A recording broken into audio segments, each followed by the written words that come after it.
এখানে তো আরও আগে থাকে।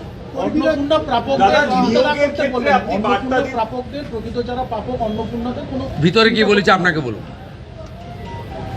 কাউকেই চিন্তা করার কোনো কারণ নেই। 500 টাকা লক্ষ্মী ভাণ্ডার দিতে গিয়ে 9 মাস লাগিয়ে দিয়েছিল, 1,20,00,000 লোককে তো 1.5 মাসে দিয়ে দিয়েছি। বাকি যারা যোগ্য তারা পাবেন, অযোগ্য থাকলে বেরিয়ে যাবেন। ভেরিফিকেশন 30-8 অবধি চলবে। প্রত্যেকটা বিধানসভায় গড়ে 35 থেকে 40 হাজার মহিলারা পেয়েছেন, তারা আমাদের ধন্যবাদ দিচ্ছেন। মোদিজির নামে জয়ধ্বনি হচ্ছে। বাকি যদি প্রয়োজন হয় আরও 2,000, 5,000, 7,000 প্রকৃত প্রাপক থেকে থাকেন পাবেন, নিয়মের মধ্যে পাবেন,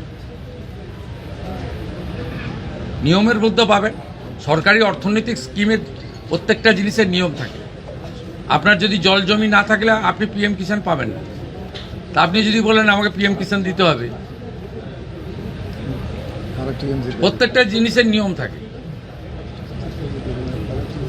বিশ্বকর্মা যোজনা পেতে গেলে হাতের কাজ জানতে হয়। প্রত্যেকটা স্কিমের একটা নিয়ম রয়েছে। আয়ুষ্মান ভারত 70 বছর পেরিয়ে গেলে সবাই পাবেন। বাকিরা যারা এলিজেবল পাবেন, প্রায় 70% লোক কভার হয়ে যাচ্ছে। বাকি যে 30% কভার হচ্ছে না, তাদের জন্য মুখ্যমন্ত্রী স্বাস্থ্য বীমা চালু হবে, একই সঙ্গে চালু হবে। 16ই আগস্ট সরকারের 100 দিন পূরণ হবে। 16ই আগস্ট ভয়ঙ্কর দিন কলকাতার ক্ষেত্রে। সুরাবর্দির নেতৃত্বে দ্য গ্রেট ক্যালকাটা কিলিং হয়েছিল। আর সেই দিনটা তৃণমূল কংগ্রেস আগের সরকার খেলা হবে দিবস পালন করত। আমাদের সরকার সিদ্ধান্ত নিয়েছে ওই দিন আয়ুষ্মান দিবস হিসেবে পালন করা হবে।